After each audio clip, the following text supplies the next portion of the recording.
तो आज की इस बड़ी खबर पे हम करेंगे चर्चा। इससे जुड़ा है आज का हमारा विशेष। रेवंत के बयान पर बवाल, बढ़ा सियासी उबाल, क्योंकि रेवंत रेड्डी ने जो बयान दिया है उसके बाद में राजनीतिक पारा बढ़ता हुआ नजर आ रहा है।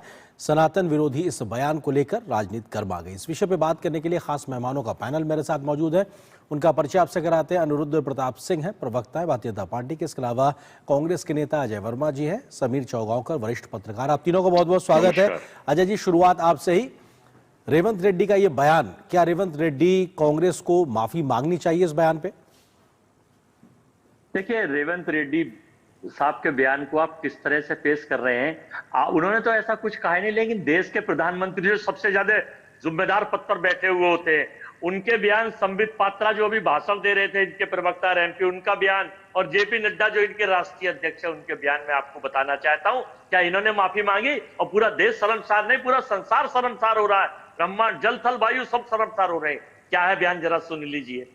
नरेंद्र मोदी साहब के लिए नड्डा साहब कहते हैं, मित्रों, अब तो नरेंद्र मोदी देवताओं के भी राजा हैं, देवताओं के भी राजा हैं। एक पुरुष जिसको पूरा देश जानता हो कि गोधरा में क्या हुआ था जब ये गुजरात के मुख्यमंत्री, वो देवताओं के राजा है। भारत के 145 करोड़ लोग शर्मसार हुए, संसार के लोग शर्मसार हुए। दूसरा बयान संबित पात्रा जी का, जो वर्तमान में इनके प्रवक्ता हैं, तेज तर्रार बने और बातें कर रहे हैं।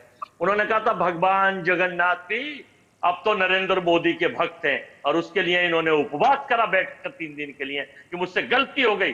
वो बयान सनातन विरोधी नहीं था, वो तो सनातन को खत्म ही करने का बयान था। और तीसरा बयान, इनके मुख्यमंत्री थे शर्मा जी, उत्तर प्रदेश के दिनेश शर्मा, उन्होंने कहा था, सीता माता परख नली से पैदा हुई, परख नली पर शिशु है।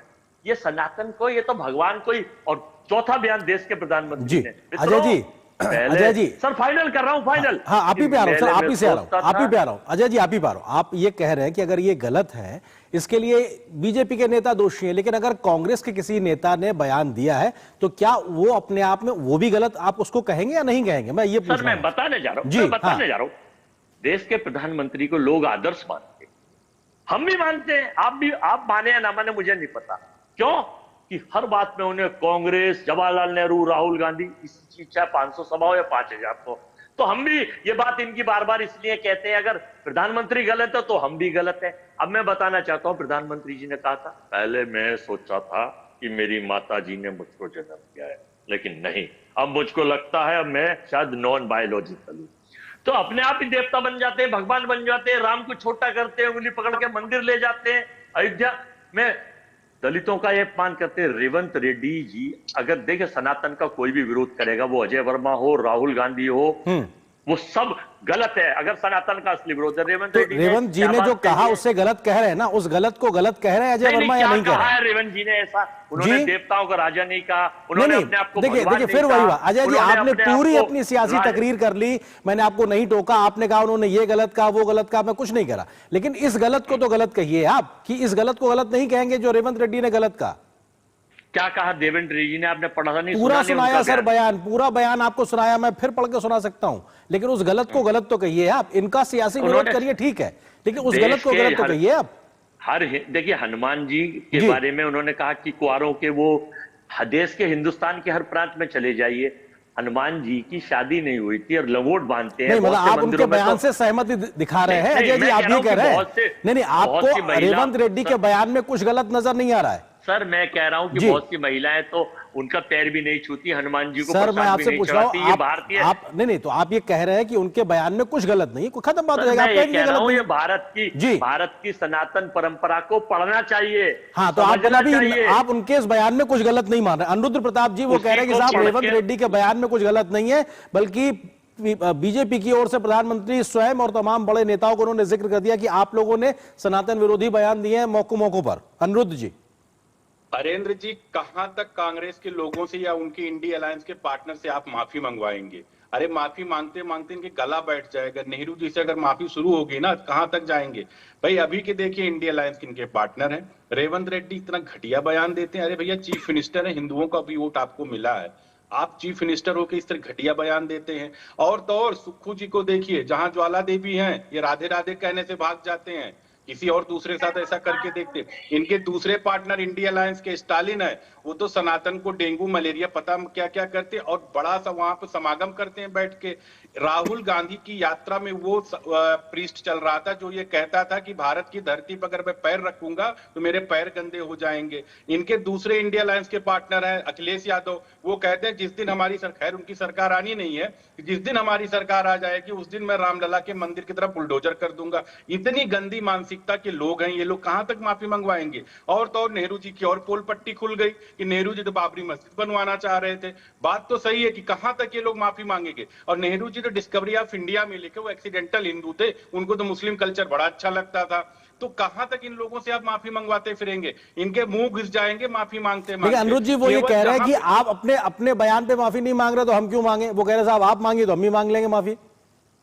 अरे अरे किसने क्या कहा, इनको तो कुछ पता ही नहीं ना इनको सीता जी के बारे में पता, ना राम जी के बारे में पता, राम का अस्तित्व नहीं मानते ये तो कहते थे राम सेतु था ही नहीं, उसको गिराने के लिए भेज दूं जितेंद्र सिंह जी ने क्या कहा था। अजय जी आपकी बारी पे आ रहा हूं। अजय जी मैं आपकी बारी पे आपके पास आ रहा हूं। आपके बीच में किसी ने नहीं बोला। अजय जी आपकी बारी में किसी ने नहीं बोला, इतना मर्यादा रखिए, आप पैनल में बैठे हैं। हाँ अनिरुद्ध जल्दी से। हाँ जी, ये लोग राम का अस्तित्व नहीं मानते हैं, ये बजरंगबली जी के अस्तित्व का, किसी का, जब राम का ही नहीं मानेंगे किसी और का कहां से अस्तित्व मानेंगे। इनका तो ये है कि जब जब देखिए कहीं पे दत्तात्रेय ब्राह्मण बन जाएंगे, मतलब ये कहीं पे क्या बन जाएंगे। ये अभी कह दूंगा तो बुरा मान जाएंगे कांग्रेस के मित्र कि बाप पादरी, बाप बाबरी, माँ पादरी, पता नहीं बेटा हिंदू कहां से बन गया। ये तो मतलब अजीब अजीब तर्क है। उसके बाद हिंदुओं को ले दबा के गाली, मतलब सनातन को गाली देना, हिंदुओं को गाली देना कांग्रेस की एक परंपरा, एक कल्चर हो चुका है। जैसे रिचुअल नहीं होता लोग हवन डालते हैं, वैसे इनका रिचुअल होगा हिंदुओं को गाली दो, सनातन को गाली दो। तो जितना बड़ा गालीबाज होगा वो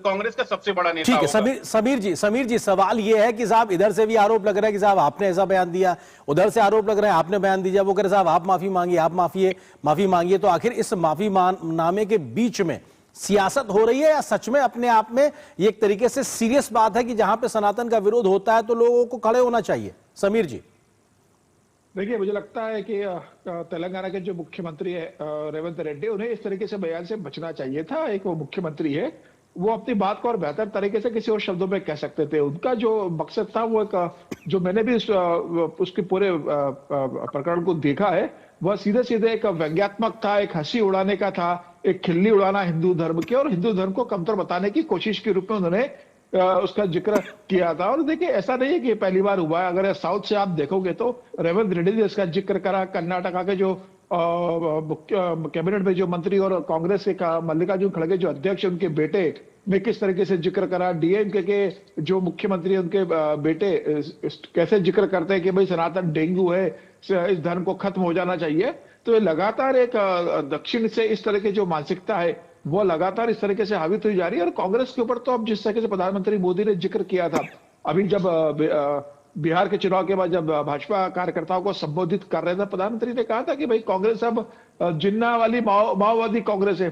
तो जिन्ना मानसिकता की जो कांग्रेस बन गई है, अब उससे क्या उम्मीद करेंगे, उससे यही उम्मीद करेंगे कि वो भाई इसी तरह की भाषा का इस्तेमाल करे। तो मुझे लग रहा है कि अब कांग्रेस, जो पहले कांग्रेस थी, वो अब बदल गई है। वो प्रधानमंत्री ने जो कहा है कि जिन्ना वाली माओवादी कांग्रेस है, और आप इससे यही उम्मीद कर सकते हो कि वो इस तरीके से हिंदू धर्म का अपमान करने का काम करेगी। अगर हिंदू धर्म के प्रति थोड़ी भी आस्था होती है राहुल गांधी और कांग्रेस को, तो मुझे लगता है कि अभी तक राम मंदिर के दर्शन करने चले जाते। ध्वजारोहण का जो कार्यक्रम प्रधानमंत्री मोदी ने भी 25 तारीख को किया था, उस समय एक ट्वीट करके पूरे देश के हिंदुओं को उसका बधाई देते मुझे लगता है। लेकिन न कुंभ में उनको नहाने जाना है, न राम मंदिर में दर्शन करने जाना है, तो और राम के नाम का इस्तेमाल हिंदुओं की भावनाओं को आहत करने के लिए करना, तो मुझे लगता है कि ये ठीक नहीं है। रेवंत रेड्डी को, कांग्रेस को इस तरीके से, इस मानसिकता से बचना चाहिए। जी अजय जी, सवाल यही है कि परसेप्शन की एक बात होती है जब आप सार्वजनिक जीवन में होते हैं।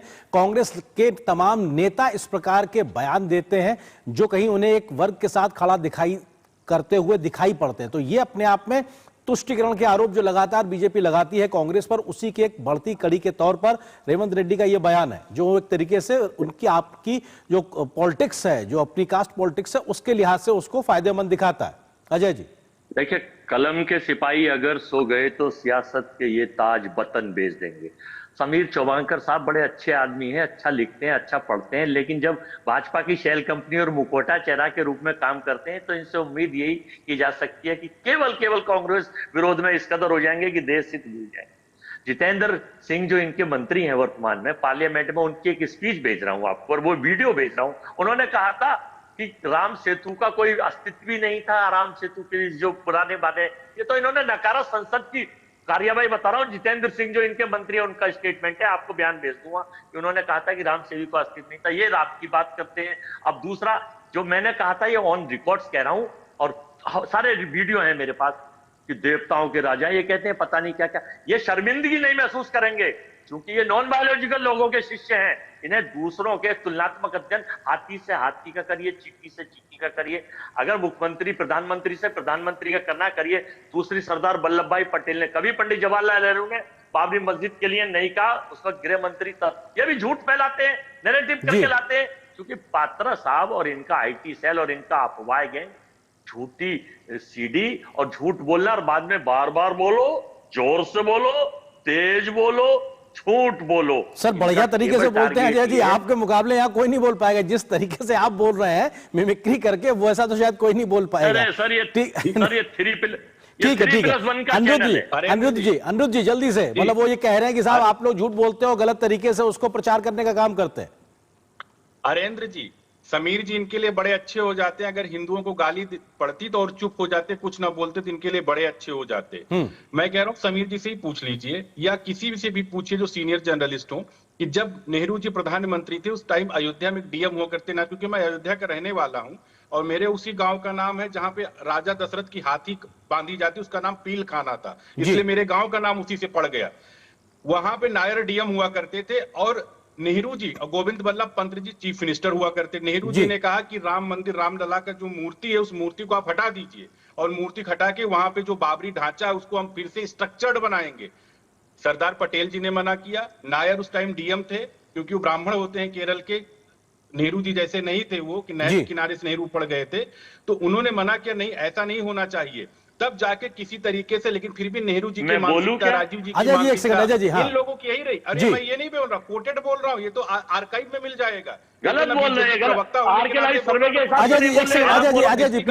मिल जाएगा ये चीजें कि उस टाइम नायर डिस्ट्रिक्ट मजिस्ट्रेट थे, उन्होंने लिखित में दिया कि अगर इस तरीके से थोड़ा समय की सीमा जल्दी से। समीर जी सवाल ये कि जो इतिहास कागजों में दर्ज है, जो तमाम एक ट्रैक रिकॉर्ड रहे हैं इस पूरी मसले को लेकर के, कौन कहां पे सनातन विरोध में खड़ा रहा है, आज के समय में क्या उसे पुनर्परिभाषित करने की जरूरत है?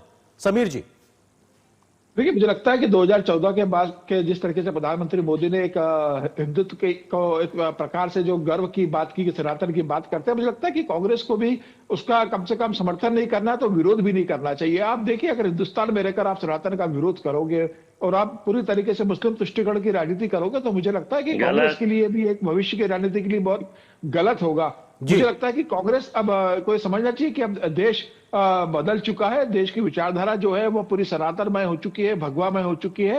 और लगातार प्रधानमंत्री मोदी ने जिस तरीके से हिंदुत्व को एक गर्व के रूप में पूरे दुनिया के सामने रखा है और राष्ट्रीय सहयोग संघ ने जिस तरीके से हिंदुत्व की बात करके पूरे देश के अंदर एक नव जागरण की शुरुआत की है, तो मुझे लगता है कि कांग्रेस को भी अब उससे कदम से कदम मिलाकर चल रही, कदम ताल करना चाहिए। कांग्रेस अलग लाइन खींचने की कोशिश करेगी तो मुझे लगता है कि कांग्रेस को उसी तरीके से हार का सामना करना पड़ेगा जैसे वो लगातार चुनाव में कर रही है। ठीक है सर, समय की सीमा जी आपका शुक्रिया, अनिरुद्ध जी आपका शुक्रिया, समीर जी आपका शुक्रिया इस विषय पे विस्तार से बात करने के लिए, समय लेकर विस्तार से इस विषय पे अपनी अपनी राय रखने के लिए। फिलहाल यहाँ पर